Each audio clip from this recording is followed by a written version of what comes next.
আপনারা যারা পাকিস্তানের সাম্প্রতিক ঘটনা লক্ষ্য করেছেন তারা সবাই কম বেশি জানেন যে এই মুহূর্তে পুরো পাকিস্তান উত্তাল।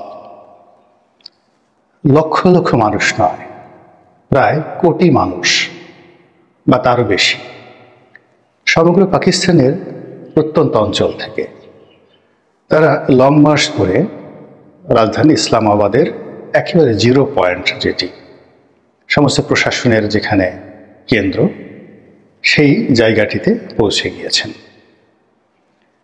এবং ইমরান খানের দল পিটিআই এবং ইমরান খানের যে স্ত্রী বুশরা বেগম, তারা তাদের সর্বশক্তি দিয়ে জনগণের নেতৃত্বে থেকে, মিছিলের সম্মুখ সারিতে থেকে এই পুরো যে লং মার্চ প্রক্রিয়াটিকে নেতৃত্ব দিচ্ছেন।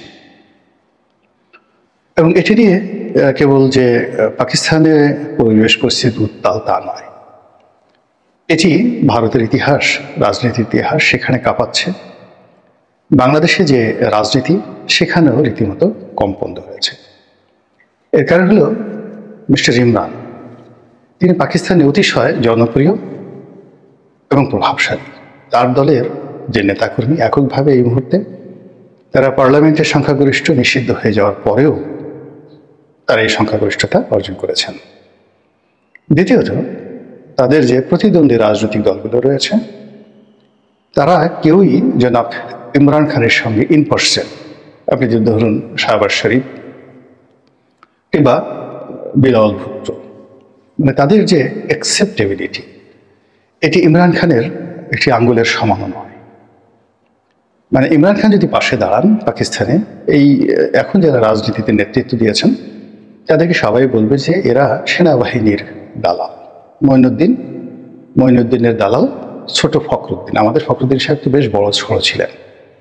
তো এরকম একটা পরিস্থিতিতে সেনাবাহিনী অস্ত্রের জোরে এবং বাইডেন প্রশাসনের সহযোগিতা নিয়ে, মিস্টার ডোনাল্ড লুয়ের সহযোগিতা নিয়ে ইমরানকে ক্ষমতাচ্যুত করা, তার বিরুদ্ধে আইনি ব্যবস্থা নেওয়া, একটা সাজানো নির্বাচন করা, এই সব কিছু করার পরেও 1 বছর সময় তারা অতিক্রান্ত করতে পারছেন না। এর মধ্যেই আমেরিকাতে ক্ষমতার পট পরিবর্তন হলো এবং মিস্টার ডোনাল্ড ট্রাম্প তিনি ক্ষমতায় এসে গেছেন এবং 20 তারিখে তিনি শপথ নেবেন। তো তিনি চাচ্ছেন যে 20 তারিখের আগেই বিশ্ব মানচিত্রে তার যারা বন্ধু রয়েছেন তারা এমন একটা পরিবেশ পরিস্থিতি ঘটিয়ে ফেলুক, এই তার এই ইনফ্লুয়েন্সকে কাজে লাগিয়ে যেন তিনি ক্ষমতায় এসে নতুন করে কোনো ব্যবস্থা নিয়ে কোনো বিতর্কের মধ্যে না পড়েন। এর কারণ হলো আসলে আপনার যদি নিজের ক্ষমতা না থাকে আপনি অন্যের ক্ষমতা নিয়ে কখনো পারবেন না। তো ট্রাম্প যেহেতু একরোখা মানুষ, তিনি সবসময় ক্ষমতাধর লোকদের সঙ্গে বন্ধুত্ব করেন এবং সেই বন্ধুত্ব নিয়েই জনাব ইমরান খান এই সময়টিতে এসে যেটি করার চেষ্টা করেছেন সেটি হলো তিনি সেনাবাহিনীকে একটি যাকে বলা হয় চরমপত্র দিয়েছেন যে তার সঙ্গে নেগোসিয়েশন করতে হবে, তাকে মুক্তি দিতে হবে, এবং খুব একেবারে নাটকীয়ভাবে তিনি এই কাজটি করেছেন। তো সেনাবাহিনী অফিসিয়ালি এটি যখন অস্বীকার করল, অমনি তিনি কালো বিলম্ব না করে সারা দেশে তিনি আহ্বান জানালেন তাকে উদ্ধার করার জন্য, আর জনগণ রাস্তায় নেমে এল। এখন ধরুন এই কাজটির সফলতা কতটুকু। এখানে খুব নিকট অতীতে একটি ঘটনা ঘটেছে। আপনারা জানেন যে তুরস্কের প্রেসিডেন্ট এরদোয়ানের বিরুদ্ধে একটি সামরিক অভ্যুত্থান হয়েছিল। তো তিনি সেই সময়টিতে অবকাশ যাপনে ছিলেন এবং সেখান থেকে তিনি জনগণকে আহ্বান জানালেন রাস্তায় নামার জন্য, এবং কোটি কোটি জনগণ রাস্তায় নেমে সেনাবাহিনীকে ঘেরাও করে এই তাদের যে নেতা, সেই নেতার যে রাজনৈতিক ক্ষমতা এটা আবার পুনঃপ্রতিষ্ঠিত তারা করেছিল। তো কাজেই পাকিস্তান সেনাবাহিনী অজেয়, তারা সেই স্বাধীনতার পর থেকে 1958 সন থেকে আজ অবধি প্রকাশ্যে অপ্রকাশ্যে প্রত্যক্ষ পরোক্ষভাবে পুরো দেশের শাসন ক্ষমতাটা তারাই পরিচালনা করছে। সেই ক্ষমতায় কেউ আঘাত করতে পারেনি। ভুট্টো সাহেব আঘাত করার চেষ্টা করেছিলেন, ফিনিশড, শেষ। বঙ্গবন্ধু আঘাত করার চেষ্টা করেছিলেন, তার ফলে কি হলো, বাংলাদেশ আলাদা হয়ে গেল এবং বঙ্গবন্ধু মরতে মরতে সেখান থেকে ফিরে এসেছেন। তো সেই সেনাবাহিনী, যে সেনাবাহিনীর সাথে আবার বেনজির ভুট্টো চেষ্টা করেছেন, তাকে মরতে হয়েছে, ক্ষমতা হারাতে হয়েছে। নওয়াজ শরীফ চেষ্টা করেছেন, তাকেও মরতে হয়েছে, ক্ষমতা হারাতে হয়েছে। এমনকি জেনারেল পারভেজ মোশাররফ তিনিও কিন্তু চেষ্টা করেছিলেন, কিন্তু তিনি পারেননি। কিন্তু ইমরান খান এখনো পর্যন্ত তিনি সেনাবাহিনীর বিরুদ্ধে লড়াই করছেন এবং সেনাবাহিনীকে চ্যালেঞ্জ জানিয়ে তিনি এই গত পার্লামেন্ট নির্বাচনে তার দল নিষিদ্ধ হওয়ার সত্ত্বেও কেবলই মাত্র পিটিআইয়ের প্রার্থী এটাকে পুঁজি করে নির্বাচনে যে সফলতা দেখিয়েছেন, যে সংখ্যাগরিষ্ঠতা পেয়েছেন, এটি সমসাময়িক দুনিয়াতে গণতন্ত্রের ইতিহাসে বিস্ময়কর। তো এই গত সেই নির্বাচনের পর থেকে আজ অবধি তার দল আরও শক্তিশালী হয়েছে, জনভিত্তি আরও বেড়েছে, তাদের যাকে বলা হয় সাংগঠনিক ক্ষমতা বেড়েছে। আর একই সঙ্গে আন্তর্জাতিক অঙ্গনে পাকিস্তান সেনাবাহিনীর মূল যে প্যাট্রন সেটা হলো ডেমোক্রেটিক পার্টি এবং আমেরিকা। তো সেটা যখন উল্টে গেছে, উল্টে যাওয়ার পর ইমরান খান সঙ্গত কারণে একটা যাকে বলা হয় ওয়াক ওয়ে পেয়ে গেছে। দ্বিতীয়ত মিস্টার ডোনাল্ড ট্রাম্পের সঙ্গে তার ব্যক্তিগত বন্ধুত্ব খুবই সুগভীর, খুবই সুগভীর। দ্বিতীয়ত আফগান যুদ্ধ বন্ধ করার ক্ষেত্রে ট্রাম্পের যে ভূমিকা এবং ওই সময়টাতে ইমরান খানের যে ভূমিকা, এটিও যথেষ্ট পরিধানযোগ্য। তো কাজেই তার সেই বন্ধু যখন আমেরিকার ক্ষমতায় এসেছে, এটাকে কাজে লাগিয়ে মিস্টার ইমরান খান পাকিস্তানে যা কিছু করছেন তা পুরো ক্ষমতার যে ভিত নাড়িয়ে দিয়েছে। এই গেল পাকিস্তানের কাহিনী। এবার বাংলাদেশ সম্পর্কে বলি। বাংলাদেশের শেখ হাসিনা সরকারের সঙ্গেও ট্রাম্পের সরকারের একটা নিদারুণ সম্পর্ক ছিল ব্যক্তিগত পর্যায়ে, পারিবারিক পর্যায়ে এবং আন্তর্জাতিক কূটনৈতিক পর্যায়ে।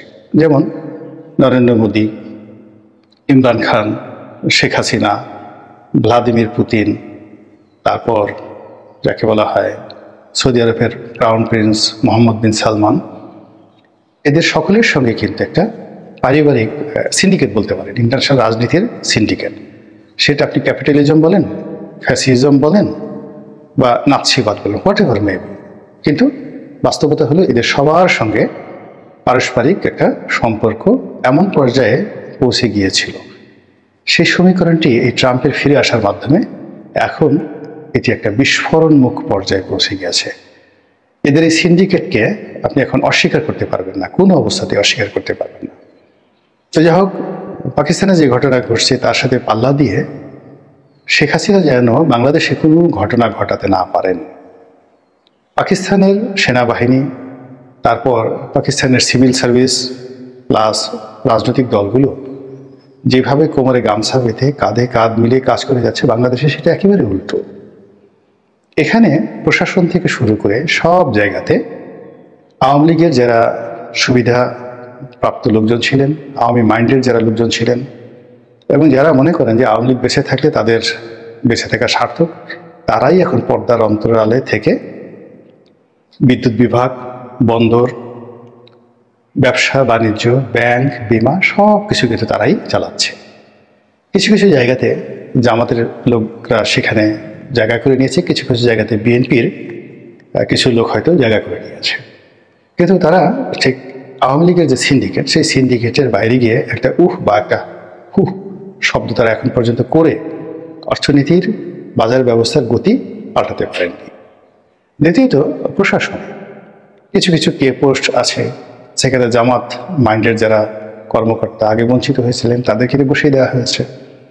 এখন যারা গত প্রায় 20 বছর ধরে বঞ্চনার শিকার এবং যারা ভুলেই গেছেন কি করে সিগনেচার করতে হয়, কি করে কমান্ড দিতে হয়, যাদের মেরুদণ্ডে ব্যথা হয়ে গেছে, যারা বুড়ো হয়ে গেছেন, তাদেরকে এই যুদ্ধের ময়দানে এনে বসানোর পরেও ফলাফল শূন্য নয়, একেবারে মাইনাস। আগে যা ছিল তার সে আরও খারাপ হয়ে গেছে। বিএনপি যে সমস্ত লোকজন পুলিশ বা সিভিল সার্ভিসে কে পোস্টগুলো দখল করেছেন তাদের একই অবস্থা। এদের কারো ডায়াবেটিস, কারো ব্রঙ্কাইটিস, কারো মেয়ে আত্মহত্যা করেছে, কারো ওয়াইফ চলে গেছে, চাকরি নাই, তোমার ঘর করে লাভটা কি? কেননা এই সমস্ত যারা আওয়ামী লীগের দুর্নীতিবাজ কর্তা বা বিএনপির দুর্নীতিবাজ কর্তা, এদের মধ্যে কোনো ডিফারেন্স নেই। এরা সবাই পাশবিক চরিত্রের মানুষ। আবার যারা রাষ্ট্রের স্বার্থ বাদ দিয়ে, নীতি নৈতিকতা বাদ দিয়ে রাষ্ট্রীয় পদ পদবীগুলোকে যারা দলীয় পদ পদবী মনে করেন তাদের নীতি নৈতিকতা থাকে না। একটা গ্রুপ হলো পাশবিক, দুর্নীতি করে, আর একটা গ্রুপ আছে দুর্নীতি করে না কিন্তু দলবাজি করে। তো এরাও স্বাভাবিক মানুষটা অস্বাভাবিক মানুষ। এই অস্বাভাবিক মানুষের পরিবার থাকে না, ঘর থাকে না, সংসার থাকে না, কোনো কিছু থাকে না। ফলে কি হলো, এই যখন লোকগুলোর টাকার সরবরাহ কমে যায়, পদ পদবী থাকে না, তখন এদের সংসারে ভীষণ রকম অশান্তি তৈরি হয়ে যায়। তো গত 20 বছরে এদের অনেকেরই বউ চলে গেছে, অনেকের বউ মারা গেছে, অনেকের প্রেমিকা চলে গেছে, অনেকে রাস্তাঘাটে পিটুনি খেয়েছেন, ভীষণ রকম। তো সেই লোকগুলোকে আপনি এনে হঠাৎ করে এরকম একটা যুদ্ধোত্তর পরিস্থিতিতে, যুদ্ধ পরবর্তী পরিস্থিতিতে বড় বড় পদ পদবীতে বসিয়ে দেওয়ার ফলে তারা কিছুই করতে পারছে না। তারা এখন সেই আগের সাবেক প্রেমিকাকে ডাকবে, স্ত্রীকে ডাকবে, সন্তান সন্ততিদের সঙ্গে কি হবে, নতুন কোট বানাবে, প্যান্ট বানাবে, না দাড়ি রেখে হজ উমরা করে তারা আল্লাহর রাস্তায় চলে যাবে, তারা এই সিদ্ধান্তই এখন পর্যন্ত নিতে পারছে না। আর এই সুযোগে আওয়ামী লীগের যে সকল লোকজন যারা টপ পজিশন থেকে তাদেরকে তাড়ানো হয়েছে, কিন্তু মিডিয়াল যারা রেঞ্জে রয়েছেন, joint secretary, additional secretary, deputy secretary কিংবা brigadier general, colonel, lieutenant colonel, এই পর্যায়ে যারা আছেন তারা মুখ টিপে চোখ টিপে হাসছেন। পুলিশের একেবারে সাব ইন্সপেক্টর থেকে শুরু করে এডিশনাল আইজি পর্যায়ের অনেক কর্মকর্তা আছেন যারা একেবারে এমনভাবে মরার ভান করে বসে আছেন, চুপচাপ বসে আছেন, তামসা দেখছেন আর মুসকে মুসকে হাসছেন যে দেখি কি করতে পারো। তো কাজী পাকিস্তান ইমরান খানের তুলনায় বাংলাদেশের শেখ হাসিনার যারা দোসর, নিরাপদ, ক্ষমতাধর, এক। 2 নম্বর হলো ইমরান খানের যে দুষ্ট বুদ্ধি, রাষ্ট্র চালানোর যে অভিজ্ঞতা, প্রতিপক্ষের সাথে লড়াই করার যে অভিজ্ঞতা, তার কয়েকশো গুণ বেশি নেতিবাচক অর্থে শেখ হাসিনার আছে, ইতিবাচক অর্থ আছে। তিনি অনেক ভালো কাজ যেভাবে করেছেন, 2 হাতে অতুলনীয়, আবার মন্দ কাজে এই এশিয়াতে তার দ্বিতীয় কোনো কাউকে পাওয়া যাবে না। কার প্যান্ট খুলে নিতে হবে, কার জাঙ্গা খুলে নিতে হবে, কার পেটিকোট খুলে নিতে হবে, কাকে ধর্ষণ করালে তার লাভ হবে, কাকে খুন করালে তার লাভ হবে, কাকে গুম করলে তার উপকার হবে, এই জিনিসগুলো তিনি এত সুন্দর করে ম্যাটিকুলাসলি গত 15 বছরে করেছেন, যেটি এমনকি নরেন্দ্র মোদীও পারেননি। তিনি যে 3টি নির্বাচন করেছেন, 3টি নির্বাচনে জঘন্যভাবে যে জয়ের স্বাদ পেয়েছে। তো এটা নিয়ে কথিত আছে যে তিনি নরেন্দ্র মোদীর যে যাকে বলা হয় একেবারে টান টান উত্তেজনাকর নির্বাচন, এবং সেই নির্বাচনে কোনো মতে টেনে পাশ করার কারণে দিল্লি ভ্রমণকালে শেখ হাসিনা বলেছেন যে ইচ্ছে করলে আপনি আমার পন্থা অবলম্বন করতে পারতেন, আমার সঙ্গে শেয়ার করতে পারতেন। তো এটা শোনার কথা, বাস্তবতা জানি না। তো ওনার কনফিডেন্স ওই পর্যায়ে, এবং এখন দিল্লিতে বসে তিনি যে সকল ফুসফাস করছেন, টুসটাস করছেন, এগুলো মনে হচ্ছে যে তিনি তার যে আস্থার জায়গা, বিশ্বাসের যে জায়গা, অ্যাকচুয়ালি তার ঘাটতি হয়নি, বরং তার মধ্যে ওখানে থেকে যে সকল কথাবার্তা আমরা শুনছি, তার প্রতিহিংসা অতীতের চেয়ে আরও বেড়ে গেছে, সাহস অতীতের চেয়ে আরও বেড়ে গেছে, অভিজ্ঞতা অতীতের চেয়ে বেড়ে গেছে, এবং কি কি কাজ করবেন, কাকে কতটুকু টনিক দিবেন, ওইগুলো তিনি মোটামুটি ডায়েরিতে স্ট্যালিনের মতো লিখে রাখছেন। তো এই যে শেখ হাসিনা ট্রাম্পের বন্ধু, তিনি এখন আছেন তার আরেক বন্ধু নরেন্দ্র মোদীর কাছে। তো সেখানে বসে তিনি নিঃসন্দেহে জায়নামাজে বসে ইউনূসের জন্য দোয়া করছেন না, ডক্টর মোহাম্মদ ইউনূস সাহেবের জন্য দোয়া করছেন না, সমন্বয়কদের জন্য তিনি জান্নাত প্রার্থনা করছেন না। তিনি যা কিছু করছেন তার বাস্তব নমুনা আমরা প্রতিদিনই দেখতে পাচ্ছি। ঠিক এই যে তিনি যে কাজটি করছেন, ইমরান খান যেটি করতে পারেনি, সেটি হলো যে এই যে বিচ্ছিন্ন বিভিন্ন ঘটনা দিয়ে গত 100 দিনে অন্তত পক্ষে 1000টি ঘটনা ঘটিয়ে, আরও বেশি, ধরুন 1 লাখ ঘটনা ঘটেছে সারা বাংলাদেশে। তো এই 1 লক্ষ ঘটনা ঘটার ফলে এগুলোতে রাজনৈতিক সংহতি নষ্ট হয়েছে, বিশ্বাস নষ্ট হয়েছে, সরকার দুর্বল হয়েছে, এবং রাজনৈতিক দলগুলোর মধ্যে বিভেদ এবং বিসংবাদ তৈরি হয়েছে, এবং শেখ হাসিনা সম্পর্কে আতঙ্ক তৈরি হয়েছে। এই আতঙ্ক তৈরি করার পর যদি ইমরান খানের মতো এরকম একটা আহ্বান কেউ দেয়, একটা লং মার্চ শুরু করে, আপনি বোঝার চেষ্টা করেন যে ট্রাম্পের বান্ধবীর কি অবস্থা হবে। 3 নম্বর হলো মিস্টার নরেন্দ্র মোদী।